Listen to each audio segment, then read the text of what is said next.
I see this all the time, unfortunately. Entrepreneurs making $100,000, $200,000, $300,000 of personal income a year and still doing the $20 per hour work themselves because they don't know any better. They never started delegation in the first place. They were able to get all of this success just by trading their time for money and plugging all of the holes in their business without even knowing that they are assistant in their own business. I help more than 100 entrepreneurs to delegate these things out, and in this video I will show you the exact 3-step formula that you will be able to follow as well. My name is Ivan. I'm co-founder of Pareto Talent, where we replace highly trained executive assistants with entrepreneurs, and this is the thing that I hear the most, is that entrepreneurs are still doing tasks that they should not even know exist. And here's why it's the problem, is that majority of entrepreneurs that I speak with launched their business because they wanted freedom. They wanted not to work for someone else. They wanted to be responsible for their own journey. They wanted to work on their own terms.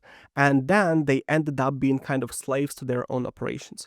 They ended up replying to emails at 11 p.m. because no one else would, and they feel like it's important and they want to do it before actually going to bed and stuff like that. And the worst part is that all of them know that they should delegate, but it's much easier said than done. For a lot of people, it's not obvious how to delegate. They don't know how to document everything, how to ensure that the tasks are being delivered, how to ensure that the KPIs are being met on these tasks, and they feel like they're overseeing someone else doing these tasks will take much more time from them than just doing it themselves. The truth in all of that is that makes you not a CEO of your company, but it just makes you a glorified assistant with a pretty high hourly rate. And with that approach, you can basically forget about exiting your business and selling it, because your business is fully tied on you. It depends on you. You cannot just extract yourself from it. So getting things delegated is the first step to the actual freedom and to selling your company. So let's go through all of that. When we started Pareto Talent, we used the same principle. So in the beginning, Pareto Talent, it was 3 co-founders, and we were just doing our things to grow the business, right? And in the beginning, I was responsible for majority of operations. I was doing all of the calls with the clients. I was the matching all of the executive assistants with the clients, analyzing the CVs, figuring out what client would work with what assistant well based on their personalities. In the beginning, we didn't even have the personalities. And then I was responsible for managing this whole journey. And on top of that, I also needed to figure out the best lead intake, the landing pages, all of the other things, aspects of this business. And I used exactly the same framework of 80-20 in order to be able to delegate. And here is the step 1 for this, is to understanding what 20% of your tasks actually responsible for generating 80% of the revenue in the company. You as the founder, especially in the beginning, you should be focusing on this 20%. All of the 80% shouldn't really be touching you at all. You should be able to delegate to someone else or automate it and focus only on the 20% of things that matter. Let me tell you a story of one of our clients. One of our clients is a lawyer that runs his own practice, pretty small practice overall. They have like 4 people in there, I believe. And he was the one plugging all of the holes in the business. So by the end of the day, he was the one ensuring that all of the cards are being dragged inside of his CRM. So all of the email nurtures will be triggered. Then he was the one responsible for reconciliations of all of the expenses that were made on the business card. Then he was the one responsible for actually scheduling all of the content to go out on LinkedIn and other social medias. And that alone was eating like 30 hours of his time a week. And again, this is from somebody who probably paid 200 grand to get their education in the law in order to be able to provide this high quality service to their clients. This person should not be doing these tasks. They should delegate them. So the first thing I recommended to him, the same I recommend to you, is to start with an audit. I call it the money audit. Pull up the calendar for the last 2 weeks and go through all of the different events that you participated in. And then pull up also your task list and go through all of the tasks. You want to label all of them in 3 different categories. Category number 1 is RGT, is the revenue generating tasks or revenue generating activities, right? Is something that directly impacts you making money. So was it a sales call? Was it an event where you met a client? Was it the content that generated you a client? Was it the business operation that you changed that resulted in you making more money? These sort of things. This is the things that you should be focusing on. And unfortunately, from my experience, entrepreneurs do only 20% of these activities. So 80% is everything else. So you want to focus on RGTs first, and doing them will allow you to scale the business. So again, imagine that you're only spending 20% of your time on things that generate you 80% of revenue. If you are going to spend 100% of your time on these things, you will 5x your business right there. The next category is the revenue enabling task or revenue enabling activities. So whatever that leads to you making more money. It doesn't make more money directly, but it leads you to making more money in the future. So some sort of like a change to your CRM that later on will allow you to do things a little bit more efficiently and maybe save a bit more money, therefore making a bit more money. Things like that. And the last category is the time wasting tasks. It's something that you should not be doing. Something that doesn't lead to making money. It's usually just something that sustains your current state, right?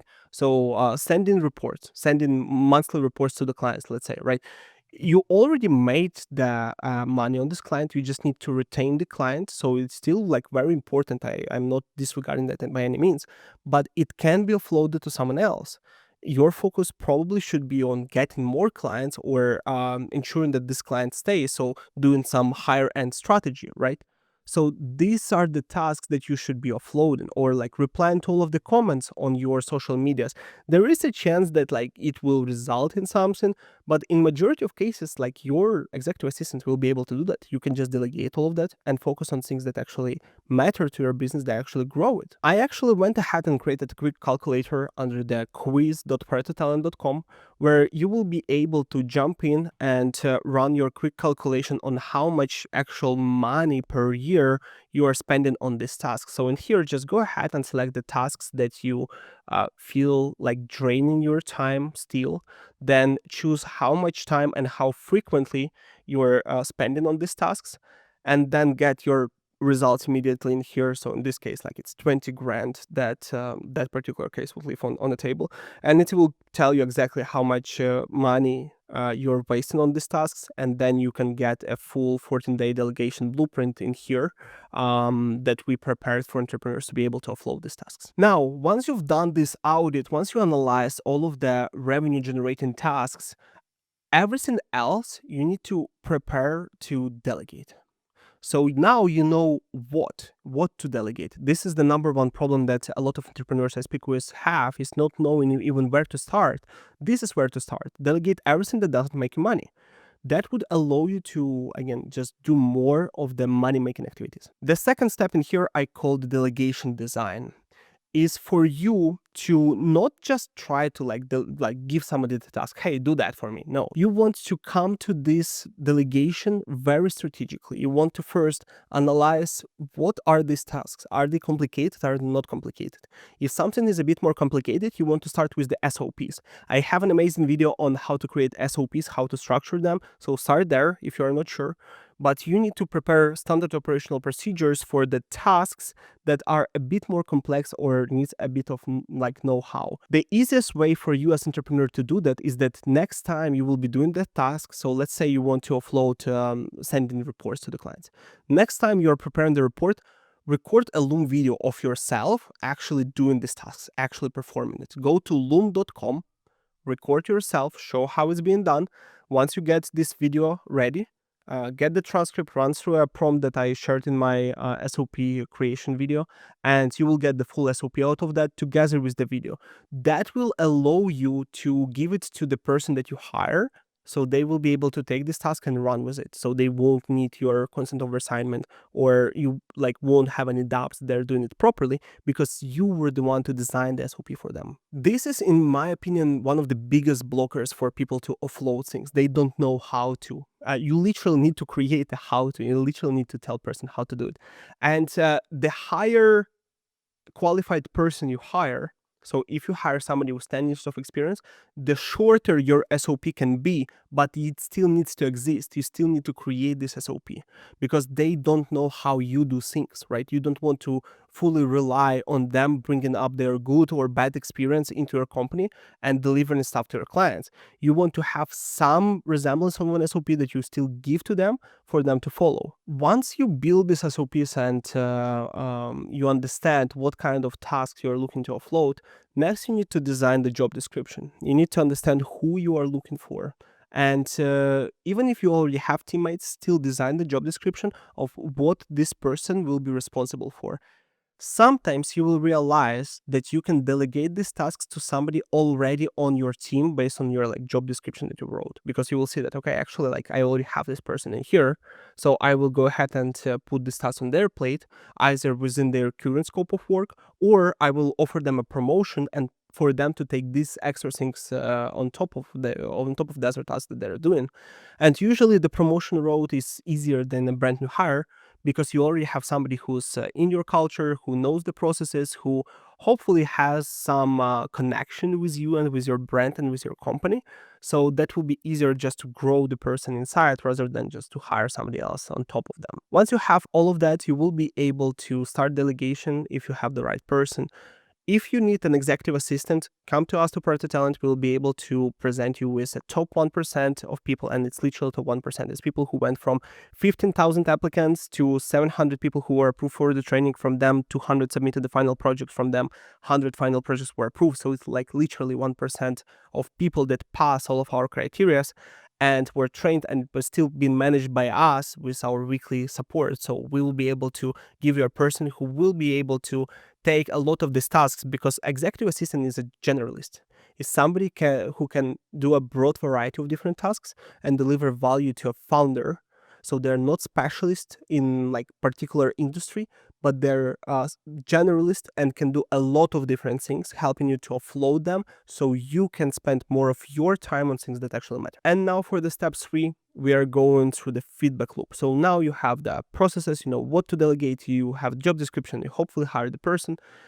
Now you want to ensure that you're still in the loop for all of these tasks. You still can provide feedback for them if they're doing something wrong, but you are trying to get outside of this task. So you are not doing the micromanagement. The micromanagement problem usually comes from perfectionism. Is from you having an expectation that somebody will be doing 100% the same as you've done. Chances are it's not going to happen. Chances are you need to go with the 80%, which is the 80-20. 80% will be, in majority of cases, good enough, because the goal of all of that is to free you up, is to have you spend your time on something else. So if they are able to take 80% of the tasks that you were doing, this is usually good enough, and they will get to 100% with time. You just need to accept that and let it go, because like they will make mistakes in emails, they will make typos, right? It's fine. You just need to give feedback on that. And by feedback, I don't mean like harsh criticism, like, hey, like fix that. No, you need to tell exactly, like, hey, in here we made a mistake. I think it's because of our SOP. Let's update the SOP.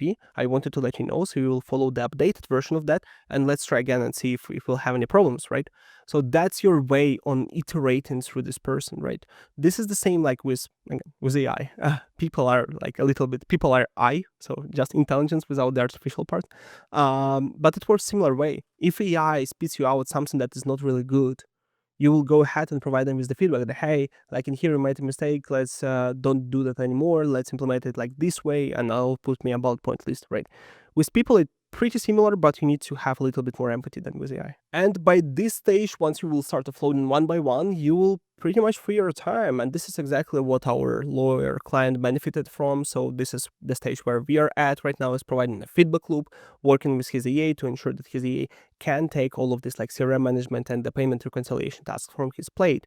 And just to recap, again, 3 steps. Step 1 is the task audit, is understanding what tasks you can delegate, what tasks don't make you money, right? Putting them in 3 different brackets and understanding which ones are actually revenue generating tasks for your business. After that, approaching the delegation design is to understanding what tasks you want to delegate, if you have an SOP for them, writing job description for them, and preparing all the materials to hand it over to somebody else. And the step 3 is the feedback loop. It's an ongoing iteration, working with this person, providing them with the feedback to ensuring that they get from 80% efficiency to 100% efficiency and taking it fully from your plate. If you are not sure if this is even good time for you to start delegating, go run the calculator I mentioned. You will find the link in the description below. That will show you exactly how much time you're spending right now. Maybe you're not spending that much time on this task anyways, and you don't need to delegate it yet. However, if you get a 50 grand and more in our calculator, I highly encourage you to jump on a quick strategy call with us where we'll show you how